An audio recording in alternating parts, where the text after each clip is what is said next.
playing one that was made by a wonderful builder named Michael Hayden, who's from British Columbia. And I was kind of on a quest, trying out a bunch of different mandolins, looking for the right one. And there's well, I don't know how old he is now, maybe in his 20s, but at the time, a teenage prodigy named Bryce Milano, real fine player. And he had an instrument that was made by Michael Hayden. It wasn't an F5, it was more of a custom thing, but after running around trying out all these different mandolins and going through different things, it's a gut-wrenching ordeal. I met him at a couple of festivals. His dad would bring him up to Grey Fox and everything. He was 13 at the time and learning, but boy, I mean, the kid could play like wow. But his mandolin, when I picked it up, was the first one I'd come across out of many, many things that I went, whoa, what is this? It's different. I mean, it sounds like an F5, like a bluegrass mandolin, but it just has other lyric qualities to it, and I went on a quest. I called up Michael Hayden, and like any of these builders, small builders, they have a waiting list 2 years long, and that means 4 years, and anyway, long story short, luckily enough, he said, you know what, I had one go out, the deal went through, let me see if I can get it to you. And I said, please, now, please, I'm desperate. He said, well, I have to have it back in my shop first. I can't just send it to you, which meant it had to go to British Columbia. So I had to sit there for a week, like shaking until I got a hold of it. And luckily, I felt like, yeah, this ends the search for me for now.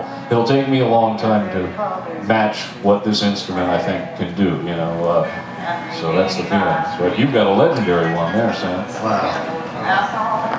This is a Gibson F5, built in 1937, and so it's 37. And the owner before me was the great Norman Blake, and Norman owned this mandolin, and I actually knew the mandolin before, and the way it was originally built, I could have got it before Norman, but I didn't want it. But Norman took it and had the great luthier named Randy Wood, who is amazing. Randy's one of the guys that was the first to start making these F5s besides Gibson. He learned how to do that. So Randy took the back off and shaved the braces, took a bunch of wood out of this thing, put it back together, and it sounded incredible. So I just dropped, next time I heard Norman playing, I dropped on my knees and begged him, when you get rid of it, please consider me. And the funny sidebar is one night John Hartford and Norman Blake decided they hated the original finish of this mandolin, so they scraped it all off one night in a hotel room. And John was in his, as he had a wonderful low speaking voice, and he was a DJ, a disc jockey when he was a young man, and so there's an audio tape of this, of them taking the finish. I've heard the tape, and regretfully I don't own the tape, or we don't know where it is, of John as a sportscaster while Norman's scraping the finish off with a pocket knife. And so after Randy Wood put the varnish finish then on this one, but I was lucky enough to acquire it in 1973, and so it's over the years, Tony Rice, I think, named it Old Hoss, so this is Hoss. And he'd always ask me, you still got the old Hoss? Yeah. And he believed that Hoss and his guitar were meant to be played together. I said, well, maybe when we play them they are, But the great part is, back when these were made, of course, Gibson was the only company that made these. But really starting with people like in the 60s, like these people that became great mandolin builders, Randy Wood and Bob Gibbons, later John Monteleone, but there's so many good builders now. And the good part is you don't have to go out and search out an old F5. You can get another brand, and if anything, you may find that some of the new builders are more to your liking and give you, because mandolins are really carved to have a little more throat and a little more rhythm thwack than maybe they were once upon a time. So that's the great part. And the other thing is, doesn't matter who made it, is if that instrument agrees with you and the way you sound, then you found the right one.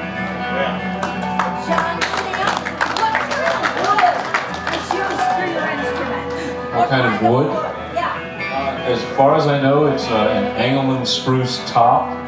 and maple back and sides.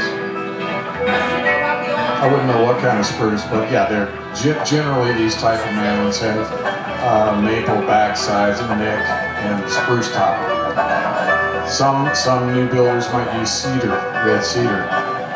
And again, it's just, you're going to find different builders that make them differently, and just when you're looking for a new one, just check out a bunch of different ones, because it doesn't have to be an old Gibson. It can be as marvelous builders. I'm about to start, or there's a builder in Texas has built beautiful instruments named Tom Ellis that we're exploring making a new model, a Sandbush model. I was with Gibson for 20 years, but we in 2016 that ran its course, and so I'm about to get my first Tom Ellis prototype to see how that goes, because these old mandolins, they can be weird sometimes, especially in the different weather we do.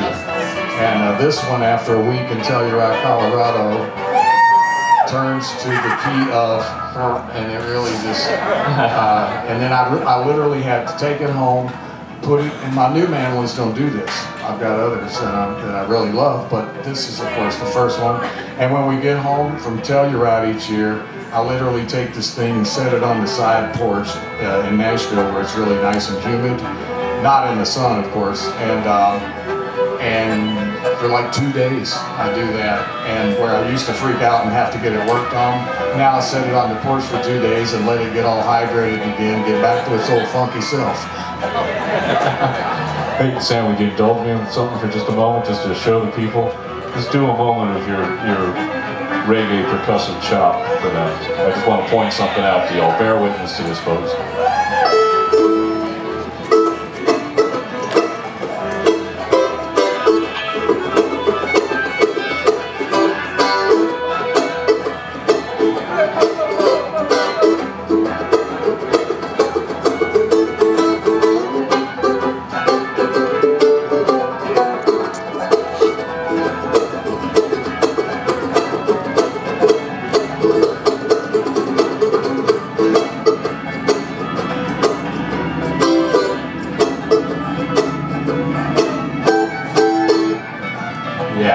Isn't that cool? What I want you to just bear witness to is the fact that there's only one thing on this entire planet that makes that sound, and that is this man and that instrument. So it's the player, the instrument, and finding their voice on it. And again, only one thing on the planet. But that little choppy kind of rhythm, that really did start. You can trace it directly to Bill Monroe. And I don't know if his action just got so high he couldn't push his strings down all the way, or what. But listen to, and it's really a matter of just, you can make, the mandolin can become the backbeat in your ensemble. It can be, and it's, of course, we have the example of Bill Monroe to teach us that, and so did all of us. And just listen to the difference. Okay, what you're actually doing. So here's a rhythm strung when you're not chopping. So down the strings. And when you're chopping this rhythm to make that backbeat, it's almost as if you're releasing the chord as you strike it with your pick. So it's in other words, the difference between this to this. My right hand motion is the same.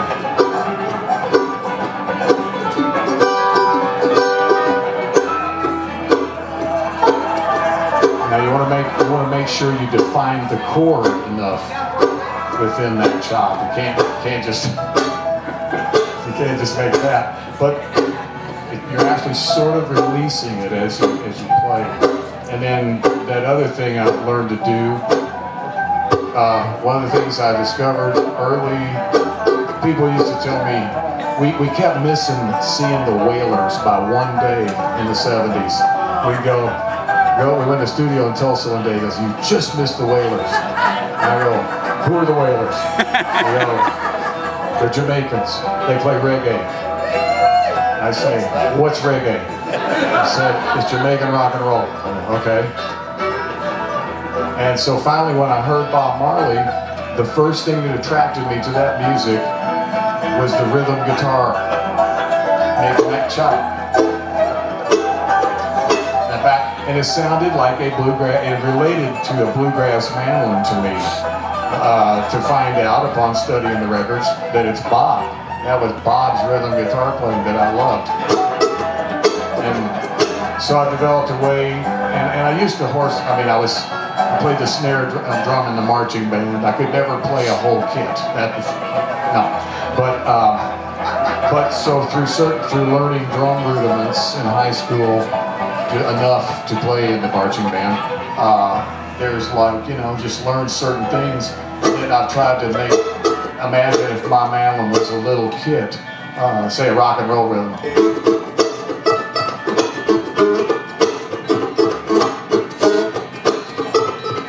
So I'm kind of these little upstrokes, just trying to imagine the way drummers use their hi-hat to subdivide the beat.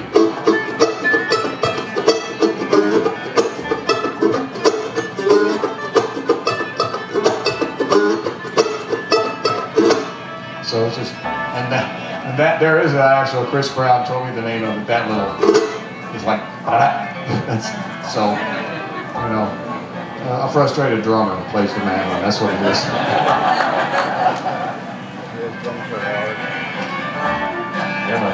Should we play one more for him? Yeah, I think so. I don't know we did this last time, but it's Arkansas. I have the lyrics to Blazing Saddles.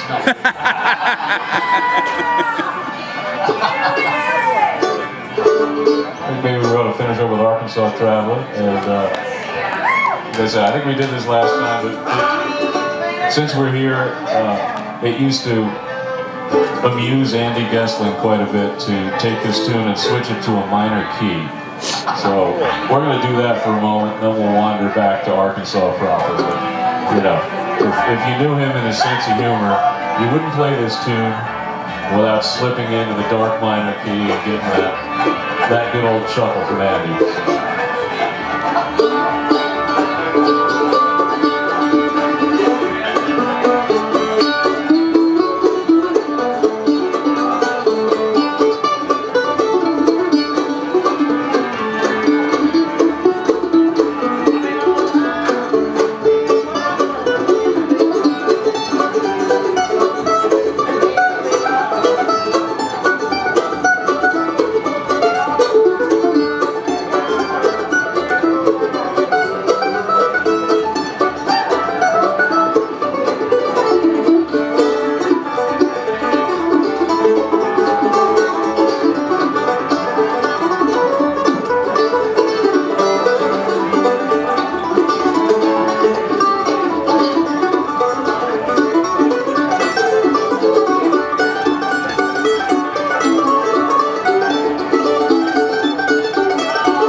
Thank you, Mr. Sam Bush.